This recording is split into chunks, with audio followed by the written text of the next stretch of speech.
Hey everybody, good evening. First and foremost, I want to apologize for the microphone quality today. My high quality mic or my better quality mic was working yesterday and the last couple weeks, but I moved my laptop to play a DVD or something off Netflix while I'm waiting for my air shipment to get here. And unfortunately, I unplugged my microphone, and for some reason now it's not working. So had the same problem about a month ago, so I'll probably try it again tomorrow, but it is what it is. Getting in today's video, I really want to highlight why I don't necessarily care if the market goes down. By no means do I wish anybody to lose their jobs or anything like that over the fact that there might be a recession. But in my case, since I am only 28 years old and I, at the moment, have a relatively steady job, in the case where I don't lose my job, I will continue to invest throughout the cycle. And the reason why is for what I'm about to show you. I think what a lot of people generally think about is, oh my God, remember back when the market crashed in 2008 and everybody lost 60%. Yes and no, right? So losing 60% means that you invested at the absolute top, right? So if you actually think about it, I believe that this is on a monthly basis. It's taking it like from the first trading or like third trading Monday or something from every month. So let's go back to 2005. Let's shrink this from 2005 until now-ish time frame. And you can kind of see that it doesn't have every month here in the September time frame or anything like that, or from the December time frame to now time frame. But you get an idea at least what the macro trend of the S&P 500 looks like over the course of the last, I guess, 12 to 15 years. And the reason I want to highlight this is for two reasons. So immediately when you started seeing the price decrease, so I guess to orient you guys, the first trend here is stock price versus time. The second trend here is dividend payout. And this third trend here is dividend yield. So what percentage you're getting on a forward yield basis. And not to say specifically that I'm talking about strictly the S&P 500. I'm using this as a proxy for the market as a whole. So if you choose decent, well-paying dividend stocks, and you're not necessarily investing just in the S&P 500, I believe that this still holds true. If you're investing in things that are risky, that aren't necessarily blue chips or stuff like that, it might be a little bit different. Like small caps might be a little bit different, whereas the S&P 500 is mid to large caps. So this kind of probably holds for those sort of reasons, or for those sorts of companies, I should say. So looking strictly at what happened in 2007, so everyone remembers the market probably maxed out in 2007. And the S&P 5 SPY is what we're using here. Doesn't necessarily track 100% with the index in terms of price, like things like IVV, which track it like at a 1-for-1. Actually, this does track it pretty well. But anyway, looking specifically at price, we topped out in 2007 to 2008 timeframe at about $120 a share, and we bottomed out at about $63 a share. So let me whip out my fancy dancy calculator here, and what we will then see is 63 divided by 120. That means you lost about 47.5% of your portfolio, so almost 50 so percent. And keep in mind that this is on a monthly basis, so this isn't going to show you the absolute worst. What's actually showing you here is in March, which was the worst month. But I remember at one point it dipped, 5-10% lower than this. So some people were losing close to 60% of their value. Keep in mind that's if they invested at the very top.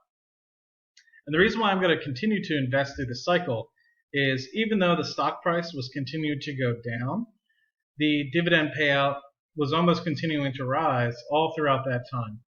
223, 224. You could see even 2 to 3 quarters after, when the market actually ends up hitting, a pretty low point in its time period, it hadn't almost cut the dividend at all. I mean, you were looking at from 224 per share down to 214 per share. So yeah, some companies did start to drop it off a little bit, but it really only dips to $1.75, right? And at this point, your price is still $97 per share, so you're still looking at a relatively deflated cost, so less than 20% loss at this point.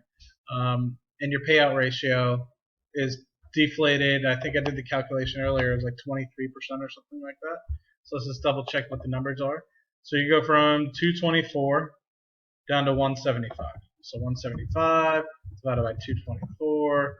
So you lost 22% from peak to trough, right?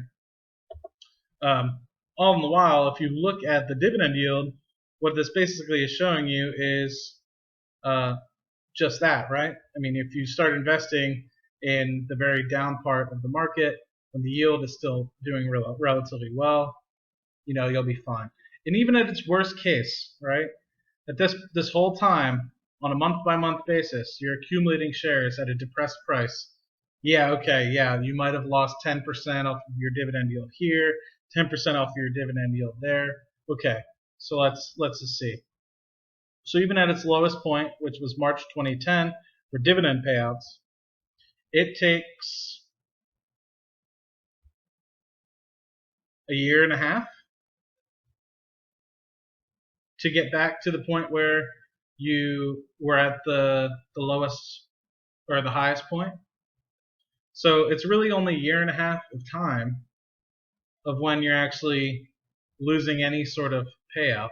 But at this point, you're accumulating shares still at a depressed price, $100, $100 or so, compared to what you were doing just earlier, which is $120.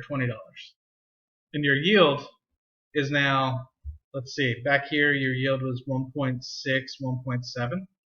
And in this area, your yield is a little bit higher, 1.8, 1.9, 2, 211.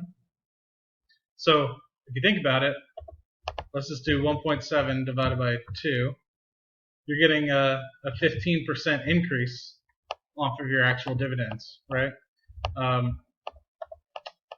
That is pretty significant, right? And if you start thinking about it, you're averaging sometimes over 2% dividend yield.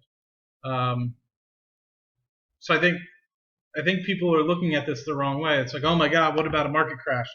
They listen to the news and they hear these people talking about the market's down 60% from its highs.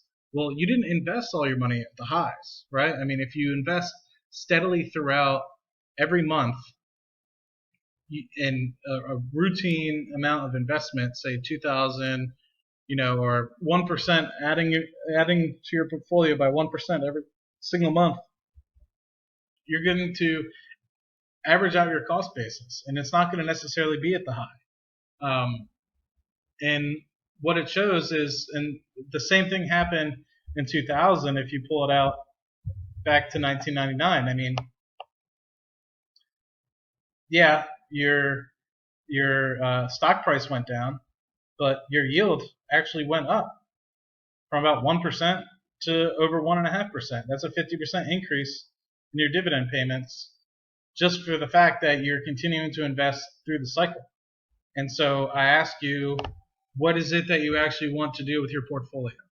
If you care about what your capital position is, then I would say, yeah, I would be weary of investing through the cycle, and maybe I would try to pick your top and bottom. But if all you care about is the income that's coming from your portfolio, you have a minor dip, and then within a year and a half, it goes right back up to where it was before it started dipping, and it continues to grow for 7-8 years. And the same thing happened in the 2000 recession. And everyone remembers the dot-com boom, right? I mean, or dot-com bust, the boom and bust, rather, where everything was going sky high in 2000. And then from 2001 to 2003, the market just kept sliding in value. Well, the dividend payout didn't change. You were at $1.05, at almost the peak of the market, and it just stayed above $1 the entire time. And I think that that shows why you shouldn't necessarily listen to the media, and you should listen to people like um, Charles Munger and Warren Buffett when they say invest consistently into an index fund or consistently into dividend paying companies, because what the market is going to try to scare you with is market's down 60% here, market's down 50% there. But if you're averaging your monthly basis on a monthly basis and you're adding consistently, you're only going to win.